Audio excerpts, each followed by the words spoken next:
الحمد للہ کفا وسلام علی عبادہ الذین اصطفیٰ اما بعد۔ الحمد للہ صراط مستقیم کورس برائے مرد حضرات، آج 27واں سبق ہے عذاب قبر کا ثبوت۔ بسم اللہ الرحمن الرحیم۔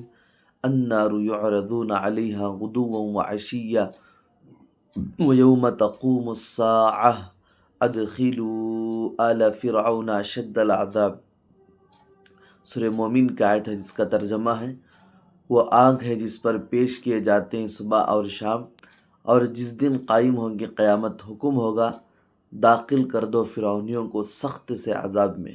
فائدہ: اس آیت سے ثابت ہوا کہ قبر میں عذاب عرض نار ہے، جبکہ جہنم میں دخول نار ہے۔ قبر میں آگ کو پیش کیا جائے گا، جبکہ جہنم میں آگ کو داخل کر دیا جائے گا۔ یہ آیت عذاب قبر پر دلالت کرتی ہے۔ نمبر 2، حدیث شریف عذاب قبر۔ مسلم شریف کی روایت ہے، حضرت زید بن ثابت رضی اللہ عنہ کہتے ہیں کہ اس دوران کے رسول اللہ صلی اللہ علیہ وسلم بنو نجار کے باغ میں اپنے خچر پر سوار تھے اور ہم آپ کے ساتھ تھے کہ اچانک آپ کا خچر بتکا اور قریب تھا کہ وہ آپ کو گرا دے۔ ناگاہ سامنے 5 یا 6 قبریں تھیں۔ آپ صلی اللہ علیہ وسلم نے پوچھا کہ ان قبر والوں سے کون واقف ہے؟ ایک شخص نے جواب دیا کہ میں واقف ہوں۔ آپ صلی اللہ علیہ وسلم نے پوچھا کہ ان کی وفات کب ہوئی تھی؟ اس شخص نے جواب دیا کہ زمانے شرک میں۔ اس پر آپ صلی اللہ علیہ وسلم نے ارشاد فرمایا، لوگوں کی ان کی قبروں میں آزمائش کی جاتی ہے، اور اگر مجھے ڈر نہ ہوتا کہ تم لوگ مردوں کو دفن کرنا چھوڑ دو گے تو میں اللہ سے دعا کرتا کہ جو عذاب قبر میں سن رہا ہوں اللہ وہ تم کو بھی سناتے۔ تو اس حدیث سے معلوم ہوا کہ عذاب قبر برحق ہے، قبر میں عذاب ہوتا ہے، تو اللہ تعالیٰ سے پناہ مانگنا چاہیے، دعا بھی مانگنا چاہیے۔ اللہم انی اعوذ بک من عذاب القبر، اے اللہ عذاب قبر سے میں تیری پناہ چاہتا ہوں۔ عقائد: موت اور موت کے بعد کے متعلق عقیدہ۔ موت اور موت کے بعد کیا عقیدہ رکھنا چاہیے؟ جب انسان مر جاتا ہے تو اس کو جس جگہ دفن کیا جاتا ہے اس کو قبر کہتے ہیں، اور اگر کوئی مردہ جل کر راکھ ہو جائے یا کوئی انسان پانی میں غرق ہو جائے یا کسی انسان کو کوئی جانور کھا جائے تو جہاں جہاں اس کے ذرے ہوں گے ان کے ساتھ روح کا تعلق قائم کر کے اسی جگہ کو اس انسان کے لیے قبر بنا دیا جاتا ہے۔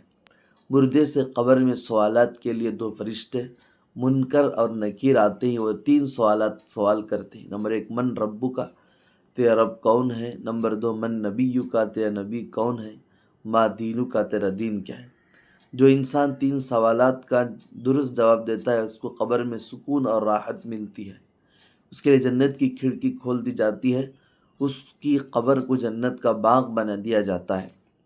اور جو ان 3 سوالوں کا جواب نہیں دیتا اس کی قبر کو اس کے لیے تنگ کر دیا جاتا ہے اور قبر کو جہنم کا گڑھا بنا دیا جاتا ہے۔ حضور صلی اللہ علیہ وسلم کا ارشاد ہے، قبر جنت کے باغوں میں سے ایک باغ ہے یا جہنم کے گڑھوں میں سے ایک گڑھا ہے۔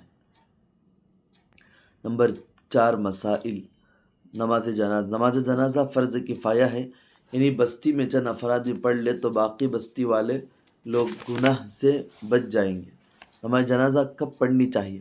جب میت کو غسل دے لے تو اس کے بعد فوراً نماز جنازہ پڑھنی چاہیے۔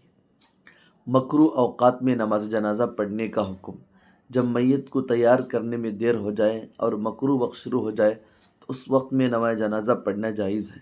جب میت تیار ہو جائے اور لوگوں کا انتظار کرتے کرتے دیر ہو جائے اور مکروہ وقت شروع ہو جائے تو نماز جنازہ پڑھنا جائز نہیں۔ جن افراد کی نماز جنازہ پڑھنا جائز نہیں ہے: نمبر 1، اسلامی حکومت کے خلاف بغاوت کرنے والا۔ نمبر 2، ڈاکو۔ نمبر 3، والدین کو قتل کرنے والا۔ نمبر 4، ظالم کا ساتھ دیتے ہوئے مارا جانے والا۔ نماز جنازہ کی شرط: نمبر 1، میت کا مسلمان ہونا۔ نمبر 2، میت کے بدن اور کفن کا پاک ہونا۔ نمبر 3، میت کا نمازیوں کے سامنے ہونا۔ نمبر 4، میت کا حاضر ہونا۔ اگر جنازہ کئی ہوں تو کیا مسئلہ ہے؟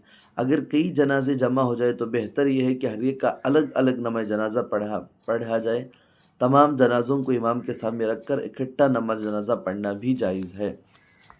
فائدہ: اگر جنازوں میں مرد، خواتین، نابالغ بچے اور نابالغ لڑکیاں شامل ہو تو ان میں سب سے پہلے مرد کو امام کے سامنے رکھا جائے، اس کے بعد نابالغ لڑکے کو، پھر عورت کو، اور اس کے بعد نابالغ بچی کو رکھا جائے۔ مسنون دعا، قبرستان میں جانے کی دعا: السلام علیکم یا اہل القبور، یغفر اللہ لنا ولکم، انتم سلفنا ونحن بالاثر۔ ترمذی شریف کی روایت ہے، اس کا ترجمہ ہے: سلامتی ہو تم پر قبر والو، اللہ ہماری اور تمہاری مدد کرے، تم ہم سے پہلے گئے اور ہم تمہارے بعد آنے والے۔